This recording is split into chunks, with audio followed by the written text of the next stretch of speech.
မင်္ဂလာပါရှင်ဒီချိန်စိတ်ပါဒီနေ့ကျမကဒီဒိုလီမိုလီစာပေစာအုပ်ကလေးကိုညှို့ရင်းနဲ့စာပိုက်လေးတွေပြန်ဖတ်ကြည့်မိတယ်ပေါ့နော်ပြန်ဖတ်ကြည့်ရင်လည်းဒီထဲမှာဖျားကျွန်နေနဲ့ပတ်သက်တဲ့ကိစ္စနောက်တစ်ခါကျမတို့ငယ်ငယ်တုန်းကသင်ခဲ့တဲ့ကြပြငယ်ငယ်တုန်းကဆိုတာကိုးတန်းအရွယ်ပေါ့နော်အကျွန်တို့လည်းကောက်ဆိုင်တုန်းကဆိုရက်ကြပြလေးအဲ့ဒီကိုးတန်းဆယ်တန်းကျမတိကျမမှတ်မိတော့ကိုးတန်းဆယ်တန်းရွယ်မှာသင်ခဲ့ရတဲ့အကျွန်တို့လည်းကောက်ဆိုင်တုန်းကဆိုတဲ့ကြပြလေးအဲ့ဒီကြပြထဲမှာအဲစာသားတစ်ခုပါတယ်ကျမကြပြလေးနည်းနည်းရွတ်ပြမယ်နော်ဧကောင်ပြူ၍တငယ်ချင်းတို့လေတော်တွင်ငါမြတွေကိုစီကလို့လှစရာတို့မျက်နှာနှစ်သာပြောင်းလို့လဲစားခေါက်ကိုအိုင်အောင်တွေးကြပါအဲ့ဒီကပြပိုက်လေးပေါ့အဲ့ဒီပိုက်မှာလေတော်တွင်ဆိုတဲ့ဟာအဲ့တော့ခက်စစ်မှာကျမတို့ကြက်တာမှတ်မိမယ်လို့ထင်တယ်လေတော်တွင်လမိုင်းလေတော်ဆိုပြီးတော့လေ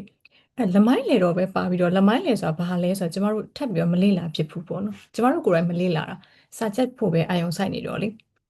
အဲ့တော့တိတ်ပြီးတော့ကြပြာကတိတ်နားမလဲပဲဒီတိုင်းပဲကြက်ခရတယ်လို့ဖြစ်သွားတာပေါ့အဲ့တော့လမိုင်းလေဆိုတာကိုဒီစာအုပ်ထဲမှာဆရာကြီးကရှင်းပြထားတာဒီလေတော်တွင်ဆိုတဲ့ကိစ္စကိုဆရာကြီးကသူစိတ်ဝင်စားမိတယ်အဲ့ဟာကဘာလဲဆိုတော့အခုပသိမ်ကြီးမြို့နယ်ထဲမှာရှိတဲ့ဒီအောင်ပင်လေကောက်စိတ်သမားတွေပေါ့နော်သူကအဲ့ရတနာပုံခေတ်မှာဒီဘရင်ရဲ့လယ်တွေကိုဟိုလောက်ရတဲ့သူတွေပေါ့ဘရင်ရဲ့လယ်တွေကိုသူကလမိုင်းလယ်တော်လို့ခေါ်တယ်အဲ့ဒီဟာကိုလှုပ်ဖို့အတွက်လယ်တော်စုတွေကိုသူကချထားတယ်အဲ့ဒါကိုအုပ်ချုပ်တဲ့လမိုင်းဝန်ဆိုတာလည်းရှိတယ်ခုခေတ်ဆိုရင်တော့ဝင်ကြီးပေါ့စိုက်ပျိုးရေးဝင်ကြီးလိုမျိုးပေါ့အဲ့လိုချထားတယ်သူတို့သတ်မှတ်ချက်ကထူးဆန်းတယ်အဲ့ဒါဘာလဲဆိုတော့သူတို့ရဲ့ဒီမိသားစုပေါ့နော်ဒီလေတော်စုဝင်ဖြစ်သွားပြီဆိုလို့ရှိရင်သူတို့အထွက်မရှိဘူးထွက်မရှိရဘူးအဝင်ပဲ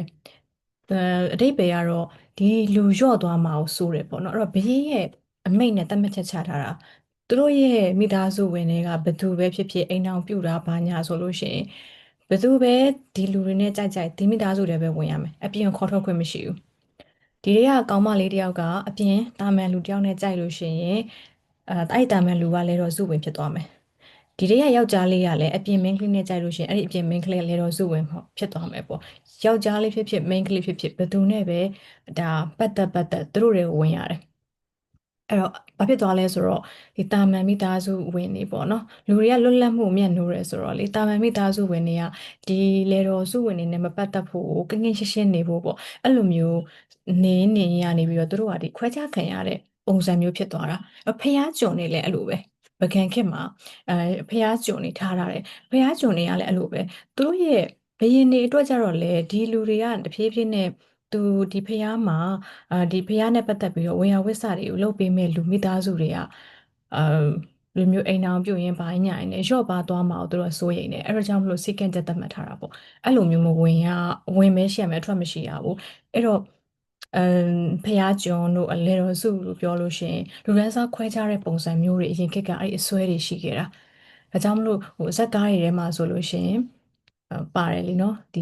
ပကံသူဆိုလို့ရှိရင်ဒါဖះကျွန်အနေမို့လို့မပတ်သက်ဘူးလို့ပါတော့ဇက်ကားတွေထဲမှာကျမတို့မြန်မာဇက်ကားတွေထဲမှာကြည်ရတယ်အဲ့ဒီအစွဲတွေကသူကအဲ့လိုမျိုး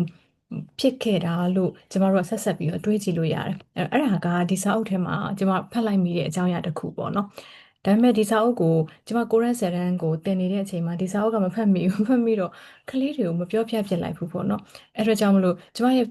personal account မှာတော့ကျမတစ်ခေါက်တင်ဘူးတယ်စာနဲ့ရေးပြီးတော့လေဒါပေမဲ့ဖတ်ဖြစ်မှာဆိုလို့ကျမဒါလေးကိုပြန်ဖတ်ရင်းနဲ့တတိယလို့အဲ့ကျမ်းစာလေးတစ်ခုကိုဖွင့်အောင်လုပ်ပြီးတော့ဒီမှာ sharing လုပ်တာပါကျမတို့ငယ်ငယ်တုန်းကတင်ခဲ့တဲ့ကြပြလေးထဲမှာအဲ့လိုစိတ်ဝင်စားစရာအကြောင်းတွေအများကြီးပါတယ်ပေါ့နော်ဒါနဲ့ပတ်သက်ပြီးတော့ကျမအချိန်ရလို့ရှိရင်နောက်ထပ်တစ်ခုအကြောင်းအရာလေးတစ်ခုကို share လုပ်ပါအောင်မယ်နားထောင်ပေးရကျေးဇူးတင်ပါတယ်တတာ